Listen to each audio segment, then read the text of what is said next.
Chapter 1. The Shotgun in the Greenhouse. April 8, 1994, 8:40 a.m., 171 Lake Washington Boulevard East, Seattle, Washington. Gary Smith, an electrician, arrived at the house to install security lighting. The house belonged to Kurt Cobain, lead singer of Nirvana, and his wife, Courtney Love. Gary walked around the property. Above the garage, there was a small greenhouse. Gary looked through the window and saw something that would change rock history forever. A body, lying on the floor, a shotgun across the chest, blood everywhere. Gary ran to his truck and called the radio station he worked for. "You need to call 911. Kurt Cobain is dead." Within minutes, police arrived. They broke into the greenhouse and confirmed what the world was about to learn. Kurt Donald Cobain, 27 years old, the voice of a generation, was dead from a shotgun blast to the head. Next to his body, a suicide note, a cigar box with drug paraphernalia, a shotgun purchased just days earlier. The official ruling, suicide. But here's what the Seattle Police Department didn't tell you. The case was full of inconsistencies, strange details, evidence that didn't add up, and one person who had the most to gain from Kurt's death: his wife, Courtney Love. Now I'm going to tell you the real story of Kurt Cobain's death. Not the sanitized version you've heard, but the full investigation, the evidence, the suspects, the conspiracy theories, and the question that's haunted music fans for 30 years. Did Courtney Love murder Kurt Cobain? Chapter 2. Aberdeen, the boy who hated himself, February 20th, 1967. Aberdeen, Washington. Kurt Donald Cobain was born into a working-class family in a dying lumber town. His father, Donald Cobain, was an auto mechanic. His mother, Wendy, was a waitress. They were young, poor, and unprepared for a child. But for the first 7 years of his life, Kurt was happy. He was artistic, sensitive, and hyperactive. He loved the Beatles. He drew obsessively. He sang constantly. Then, in 1975, everything shattered. Donald and Wendy divorced, and Kurt was destroyed. "I remember feeling ashamed," Kurt later wrote in his journals. "I was ashamed of my parents. I couldn't face my friends at school anymore." Kurt became the kid nobody wanted. He was shuttled between parents, relatives, friends, never staying anywhere long, never feeling at home. He developed a rage, a deep burning anger at the world, at his parents, at Aberdeen, at himself. In junior high, Kurt was bullied relentlessly. He was small, weird, artistic. He didn't fit in. The jocks called him faggot, beat him up, humiliated him. Kurt retreated into music. He got a cheap guitar, taught himself to play. He discovered punk rock, the Melvins, Black Flag, the Sex Pistols. Punk spoke to him. The anger, the rebellion, the middle finger to society. By high school, Kurt had dropped out. He was living under a bridge for a while, homeless, crashing on friends' couches. He was using drugs, marijuana, LSD, anything to escape the pain. But Kurt had a dream: to be in a band, to make music that mattered, to scream his rage at the world and make people listen.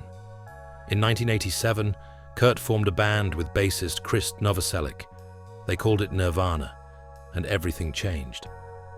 Chapter 3. Nevermind, the album that killed hair metal 1991. Nirvana had released one album, Bleach, on a tiny indie label. It sold 40,000 copies, decent for an underground band. But major labels were sniffing around. Grunge was becoming a thing. Seattle bands like Soundgarden and Pearl Jam were getting signed. Nirvana signed with DGC Records. They went into the studio with producer Butch Vig, and they recorded Nevermind. The lead single was Smells Like Teen Spirit. When the music video premiered on MTV in September 1991, it detonated like a bomb. The song was raw, loud, angry. Kurt's voice, switching from a whisper to a scream, was unlike anything on the radio. And the lyrics, though mostly nonsensical, captured a generation's angst. Here we are now, entertain us. I feel stupid and contagious. Nevermind was released on September 24th, 1991. By January 1992, it had knocked Michael Jackson's Dangerous off the #1 spot on the Billboard 200. Nirvana had done the impossible. An underground punk band from Seattle was now the biggest band in the world. Smells Like Teen Spirit became an anthem. Kurt Cobain became the voice of Generation X. Grunge became the sound of the 90s, but Kurt hated it. He didn't want to be famous. He didn't want to be a spokesman for a generation. He just wanted to make music. I feel like people have this idea of me, Kurt said in an interview. But I'm not that person. I'm just a guy, and I'm not comfortable being a symbol. Fame made Kurt miserable.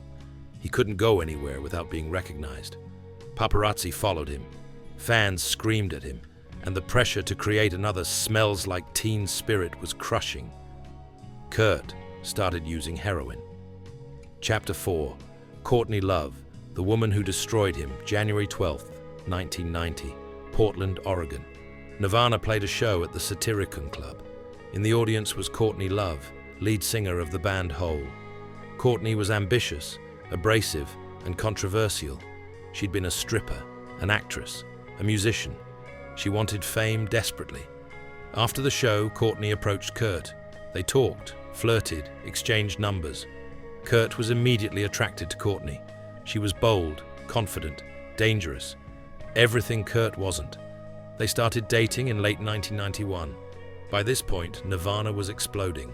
Kurt was becoming famous, and Courtney was right there, soaking up the spotlight. They were both using heroin. It was part of their bond. They'd get high together, nod off together. It was romantic in a sick, twisted way. On February 24, 1992, Kurt and Courtney got married on Waikiki Beach in Hawaii. Kurt wore pajamas. Courtney wore a dress that had belonged to Frances Farmer, a tragic Hollywood actress from the 1930s. The symbolism was unintentional, but prophetic. Frances Farmer had been destroyed by fame, addiction, and mental illness. Courtney was already pregnant. On August 18, 1992, she gave birth to Frances Bean Cobain, named after Frances Farmer. But the pregnancy was a scandal. Vanity Fair published an article titled "Strange Love," which claimed Courtney had used heroin while pregnant. "I did heroin once, when I didn't know I was pregnant," Courtney admitted. But the damage was done. Child Protective Services took Frances away temporarily. Kurt and Courtney had to fight to get her back. Kurt was humiliated, enraged. He blamed Courtney. Their relationship became toxic. They fought constantly, screaming matches, thrown objects, violence. But they were also codependent. Kurt needed Courtney, and Courtney needed Kurt's fame. By 1993, Kurt was deeply unhappy. Nirvana released In Utero, a darker, rawer album than Nevermind. It was Kurt's middle finger to the mainstream. But Kurt's heroin use was spiraling. He was using daily. His health was deteriorating. He had chronic stomach pain, possibly a misdiagnosed ulcer or Crohn's disease, and heroin was the only thing that numbed it. Friends begged Kurt to get help, but Courtney was using too. They enabled each other. And then, in March 1994, everything fell apart. Chapter 5, Rome, the first attempt. March 3rd, 1994, Rome, Italy. Kurt and Courtney were staying at the Excelsior Hotel. Nirvana was on a European tour. Around 6:30 a.m., Courtney woke up and found Kurt unconscious on the floor, unresponsive, barely breathing. She called an ambulance. Paramedics rushed Kurt to the hospital. He'd overdosed on a combination of Rohypnol, a sedative, and champagne. He was in a coma for 20 hours. When he woke up, the official story was accidental overdose. But Kurt's journals, discovered later, tell a different story. He wrote, "I tried. I failed. It was a suicide attempt, not an accident." Kurt was released from the hospital after 5 days. He flew back to Seattle, but he didn't seem better. He seemed defeated. On March 18th, police were called to Kurt and Courtney's Seattle home. Courtney claimed Kurt had locked himself in a room with guns and was suicidal. When police arrived, they confiscated 4 guns and a bottle of pills. Kurt denied being suicidal. "We just had a fight," he said. But the police report noted, Cobain stated he was not suicidal and didn't want to hurt himself. He stated that he had locked himself in the room to keep away from Courtney. This detail is important. Kurt wasn't suicidal. He was afraid of Courtney. On March 25th, Kurt's family and friends staged an intervention. They confronted him about his drug use.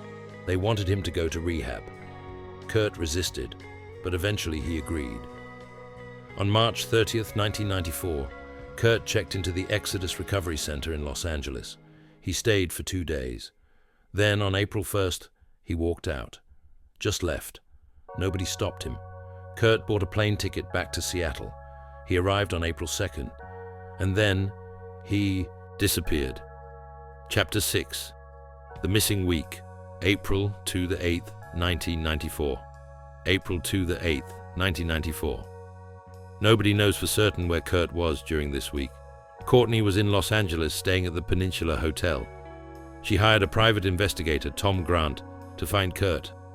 Grant later claimed Courtney seemed more concerned about Kurt changing his will than about his safety. Kurt's credit card was used on April 2nd and April 3rd. He bought a plane ticket. He may have stayed at a hotel. Some reports say Kurt was seen around Seattle. A few friends claim they saw him, but nothing confirmed. On April 4th, Kurt visited a gun shop. He bought shotgun shells. On April 5th, Kurt was at his Lake Washington house. The nanny, Michael Callie DeWitt, was there. But Callie later claimed he didn't see Kurt. How is that possible? The house wasn't that big. On April 6th or 7th, Kurt went into the greenhouse above the garage. He brought heroin, a cigar box, his shotgun, and he wrote a note. Chapter 7. The Suicide Note. Or was it? The note Kurt left behind is one of the most analyzed documents in rock history. It starts with a quote from a Neil Young song, "It's better to burn out than to fade away." Then Kurt writes about his disillusionment with music, with fame, with performing. "I haven't felt the excitement of listening to as well as creating music, along with really writing, for too many years now." He talks about feeling guilty for not enjoying performing. "The worst crime I can think of would be to put people off by faking it, pretending as if I'm having 100% fun." He apologizes to his fans. He says he loves them, but he can't do it anymore. The note is addressed to his childhood imaginary friend, Boda. And then, at the bottom, there are a few lines that seem different. The handwriting changes slightly. The tone changes. "Francis and Courtney, I'll be at your altar. Please keep going, Courtney, for Francis, for her life will be so much happier without me. I love you. I love you." Here's the conspiracy theory. The bulk of the note is a retirement letter. Kurt was quitting music, not killing himself, but someone added the last few lines to make it look like a suicide note. Handwriting experts have analyzed the note. Some say the last lines are in a different hand. Others say it's inconclusive. Tom Grant, the private investigator Courtney hired, believes the note was altered. He spent 30 years trying to prove Kurt was murdered. But we're getting ahead of ourselves. Chapter 8. The Discovery. April 8th, 1994. April 8th, 1994, 8:40 a.m. Electrician Gary Smith looked through the greenhouse window and saw Kurt's body. Police arrived. Detective Mike Toth led the investigation. Here's what they found. The body. Kurt was lying on the floor, on his back. A Remington M11 20-gauge shotgun across his chest. Massive head trauma from a shotgun blast. A cigar box with drug paraphernalia next to him. A cigarette lighter. A suicide note stabbed with a pen. The scene, the greenhouse door, was locked from the inside. No signs of forced entry. A stool had been placed against the door, as if to barricade it. Kurt's wallet was open, showing his driver's license, as if he wanted to be identified. The drugs. Heroin was found in Kurt's system. A lot of heroin. The medical examiner estimated Kurt had 1.52 milligrams per liter of heroin in his blood at the time of death. That's 3 times the lethal dose. The gun. The shotgun was purchased on March 30th by Kurt's friend, Dylan Carlson. Kurt had asked Dylan to buy it for him. Kurt couldn't buy it himself. His guns had been confiscated after the March 18th incident. Kurt told Dylan he wanted the gun for protection because there had been intruders at his house. The Seattle Police Department ruled it a suicide. Case closed. But here's what doesn't make sense. How could Kurt pull the trigger? The shotgun was a 20-gauge Remington M11. To fire it, you'd need to hold the barrel with one hand and pull the trigger with the other. But Kurt's heroin level was so high, he should have been unconscious. Maybe even dead from the overdose before the gunshot. How did he inject a lethal dose of heroin and then have the physical coordination to fire a shotgun? Where are his fingerprints? The shotgun was never tested for fingerprints. The Seattle PD didn't dust it. Why? Why was the scene so clean? There was no drug residue, no spoon, no needle, just the cigar box. If Kurt shot up with that much heroin, where's the evidence? Who locked the door? The greenhouse door was locked from the inside, but there was no key inside. The key was later found outside the greenhouse. How did the key get outside if Kurt locked himself in? These questions have fueled conspiracy theories for 30 years. Chapter 9. Courtney Love. Motive means opportunity. If Kurt Cobain was murdered, the obvious suspect is Courtney Love. Here's the case against her. Motive. In March 1994, Kurt was talking about divorcing Courtney. Multiple friends confirmed this. Kurt had also updated his will. He was cutting Courtney out. If Kurt divorced Courtney, she'd get little money. But if Kurt died while they were still married, she'd inherit everything. Kurt's estate was worth an estimated $450 million, including future royalties. Courtney stood to become very, very rich. Means Kurt's friend Dylan Carlson bought the shotgun.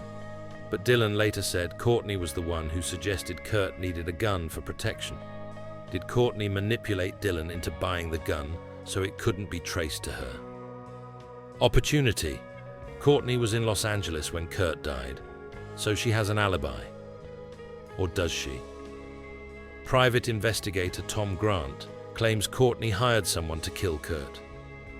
Grant believes a man named Eldon El Duce Hoke was involved. El Duce was the lead singer of a shock rock band called The Mentors. He was a drug addict and general lowlife.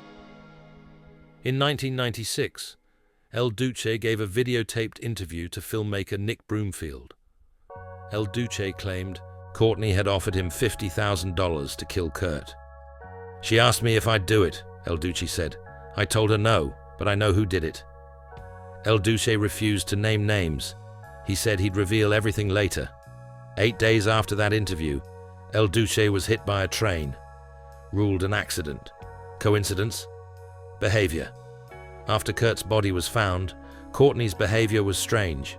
She read Kurt's suicide note out loud at a vigil. She sobbed. She screamed.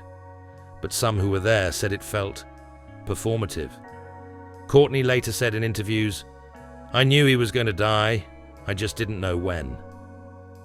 She profited immensely from Kurt's death. Hole's next album, Live Through This, was released just days after Kurt died. It became a huge hit. Courtney became a rock icon. She was offered acting roles, magazine covers. She was the tragic widow, and she got Kurt's money. Chapter 10. Tom Grant, the detective who won't let it go. Tom Grant is a former Los Angeles County Sheriff's detective turned private investigator. On April 3, 1994, Courtney Love hired him to find Kurt. Grant flew to Seattle. He met with Courtney, and immediately something felt off. She wasn't acting like a concerned wife, Grant later said. She was calm, almost businesslike. She kept talking about Kurt changing his will. Grant started investigating. He talked to Kurt's friends. He reviewed the Seattle PD's reports. And he became convinced Kurt didn't kill himself. He was murdered. Here's Grant's theory. Kurt wanted to divorce Courtney. Courtney knew she'd lose everything: the money, the fame, the lifestyle. So Courtney hired someone to kill Kurt and make it look like a suicide. Kurt was injected with a massive dose of heroin, enough to incapacitate or kill him. Then someone shot him with the shotgun. The suicide note was doctored. The last few lines added to make it seem like Kurt was saying goodbye. The scene was staged to look like suicide, but the details don't add up. Grant has spent 30 years trying to prove this. He's written books, he's given interviews, he's demanded the Seattle PD reopen the case, but the Seattle PD refuses. There's no credible evidence of foul play, they say. In 2014, the Seattle PD released photos from the scene, previously unreleased. They claimed it proved suicide, but the photos only raised more questions, like why wasn't the shotgun tested for fingerprints? Grant believes there's a cover-up. He thinks the Seattle PD botched the investigation, either through incompetence or corruption. And he's not alone. Chapter 11. The 27 Club. Curse or coincidence? Kurt Cobain died at 27, just like Jimi Hendrix, Janis Joplin, Jim Morrison, Brian Jones, Amy Winehouse. The 27 Club, a supposed curse that kills rock stars at age 27. But is it real, or just confirmation bias? Statistically, musicians don't die at 27 more than any other age. But the ones who do die at 27 are memorable, iconic. Kurt's death cemented his legend. He became a martyr, a tragic figure, the voice of a generation, silenced too soon. If Kurt had lived, would Nirvana have continued? Would they have faded into mediocrity? Would Kurt have become a bitter, aging rocker? We'll never know. But his death at 27 ensured he'd be forever young, forever relevant, forever tragic. Some conspiracy theorists believe the 27 Club is intentional, that these musicians are sacrificed for fame. Illuminati stuff. That's nonsense. But the 27 Club mythology is real in one sense. It romanticizes self-destruction. Kurt's death inspired countless imitators, young musicians who saw suicide as poetic, as rebellion. But there's nothing poetic about a shotgun blast to the head. There's nothing romantic about heroin addiction. Kurt's death was a waste, a tragedy, not a legend. Chapter 12. The alternate theory. Kurt killed himself. Let's be honest, the most likely scenario is that Kurt killed himself. Here's the case for suicide. Depression. Kurt was severely depressed. He'd attempted suicide in Rome just weeks before.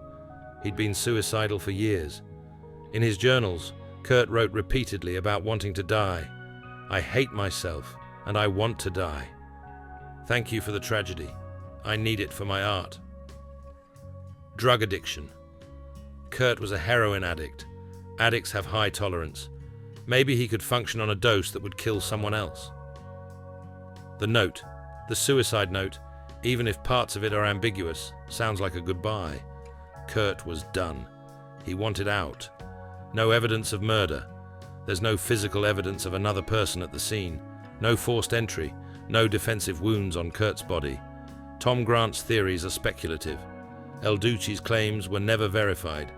Courtney's suspicious behavior could be explained by grief, drugs, or just her personality. The Seattle PD investigated. They found no evidence of foul play. Multiple reviews have reached the same conclusion. Occam's razor. The simplest explanation is usually correct. Kurt was suicidal, addicted, and alone. He killed himself, but that doesn't stop people from believing otherwise. Chapter 13. The documentary, Soaked in Bleach. In 2015, a documentary called Soaked in Bleach was released. It presented Tom Grant's murder theory as fact. The film featured reenactments, interviews, and evidence of a conspiracy. Critics called it exploitative. irresponsible, conspiracy mongering. But it reignited interest in the case. Millions watched it. Forums exploded with debate. Did Courtney kill Kurt? Or is this just a detective who can't let go? Courtney Love has repeatedly denied any involvement. She's called Grant's theories ridiculous. She's sued people who've accused her, but she's never successfully silenced the rumors. Because here's the thing, even if Courtney didn't physically pull the trigger, she bears some responsibility. She enabled Kurt's drug use. She fought with him constantly.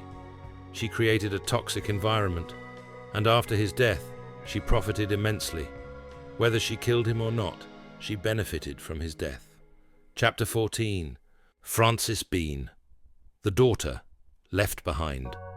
Frances Bean Cobain was 20 months old when her father died.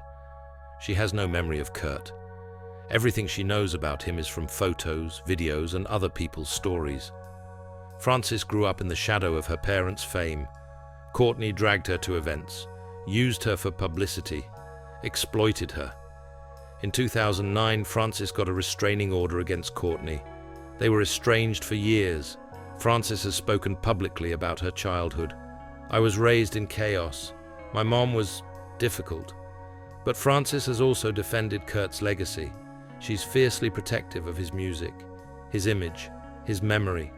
In 2014, Frances wrote an essay for Rolling Stone. I don't really like Nirvana that much. Sorry, it was forced down my throat all my life. But she also wrote, I don't believe my father would be proud of me just because I'm his daughter. I believe he'd be proud of me for being myself. Frances has stayed out of music. She's a visual artist. She's tried to build a life separate from the Cobain name, but she can't escape it. She's Kurt Cobain's daughter. That will always define her. Frances inherited Kurt's estate when she turned 18. She's now worth an estimated $200 million. Courtney got nothing. In 2009, Frances sued Courtney for mismanaging Kurt's estate. They settled. Frances has said she doesn't believe the murder theories. She thinks Kurt killed himself. But she also said, I'll never know for sure, and that's the hardest part. Chapter 15. The Reopening. 2019 FBI Petition. In 2019, a petition was filed with the FBI to reopen Kurt Cobain's case. The petition cited inconsistencies in the police report, the missing fingerprints, Tom Grant's investigation. New witness testimony. Over 60,000 people signed the petition. The FBI reviewed it and declined to investigate. The case does not fall under FBI jurisdiction, they said. It's a local matter. The Seattle PD also declined to reopen the case. We've reviewed the case multiple times, they said. There's no new evidence. It was a suicide. For many fans, this was the final answer. Kurt killed himself. Accept it and move on. But for others, the refusal to reinvestigate is proof of a cover-up. And so, 30 years later, the debate continues. Chapter 16. The Legacy. What Kurt Left Behind. Kurt Cobain changed music. Nirvana's Nevermind killed hair metal. It made alternative rock mainstream. It gave a voice to outcasts, weirdos, and misfits. Kurt's influence is everywhere. Every rock band since 1991 has been influenced by Nirvana, whether they admit it or not. But Kurt's legacy is complicated by his death. He's become a symbol of the tortured artist, the genius who couldn't handle fame, the martyr who died for our sins. That's bullshit. Kurt was a person, flawed, troubled, talented, but a person. He struggled with addiction, with mental illness, with fame, with pain, and he didn't get the help he needed. Because in 1994, mental health treatment was stigmatized. Drug addiction was seen as weakness, and rock stars were expected to burn out young. Kurt's death should have been a wake-up call, a call for better mental health support, for addiction treatment, for compassion. Instead, it became mythology, a legend. The 27 Club and more musicians died. Chapter 17. The Unsolved Mystery. What really happened? So what really happened to Kurt Cobain? Option 1. Suicide. Kurt killed himself. He was depressed addicted and wanted out. He wrote a note. He shot himself. It's tragic but simple. Evidence, the note. His history of depression, the Rome overdose. No physical evidence of another person. Option 2, murder. Someone killed Kurt and staged it as suicide. Likely Courtney Love or someone she hired. Evidence, the heroin dosage, the missing fingerprints, the locked door, Courtney's motive, Tom Grant's investigation. Option 3, assisted suicide. Kurt wanted to die but needed help. Someone, possibly someone close to him, helped him do it. Evidence. The massive heroin dose could have been administered by someone else. The staging of the scene could have been collaborative. Option 4. Accidental death. Kurt overdosed on heroin. While incapacitated, he accidentally shot himself. Or someone found him unconscious and panicked, staging it as suicide to avoid blame. Evidence. The high heroin level. The messy scene details. We'll probably never know for sure. The evidence is contradictory. The witnesses are unreliable. The police investigation was flawed. All we have are questions and theories, and a dead rock star who can't defend himself. Chapter 18. Courtney Today. The widow who won't shut up. Courtney Love is still alive, still controversial, still making headlines. She's released music. She's acted in movies. She's gone bankrupt and rebuilt her fortune. She's been arrested multiple times. She's never stopped talking about Kurt. She's given hundreds of interviews, written songs about him, used his legacy to stay relevant. And she's never wavered from her story. Kurt killed himself. She had nothing to do with it. But the rumors follow her. Google Courtney Love and the autofill includes murderer. She's threatened legal action against anyone who accuses her. She's called Tom Grant a conspiracy theorist. She's dismissed the murder theories as ridiculous. But she's never been able to fully escape the shadow of suspicion. In recent years, Courtney has softened. She's talked about her regrets, her guilt, her wish that she could have saved Kurt. "I should have been there," she said in a 2015 interview. "I should have stopped him." Is that genuine remorse or calculated PR? We'll never know, because Courtney Love is many things, but honest isn't one of them. Chapter 19. The truth we'll never know. Kurt Cobain has been dead for 30 years, but his death is still hotly debated. Was it suicide? Murder? Something in between? Here's what we know for sure. Kurt was deeply troubled. He was addicted to heroin. He'd attempted suicide before. He died from a shotgun blast. His death made a lot of people rich. And here's what we don't know. Whether he was alone when he died, whether the suicide note was altered, whether Courtney had any involvement, whether the Seattle PD botched the investigation. The truth is, we'll probably never know. Too much time has passed. Evidence has been lost. Witnesses have died or changed their stories. All we have is speculation. And that's exactly what Kurt would have hated. Kurt didn't want to be a legend. He didn't want to be a martyr. He just wanted to make music.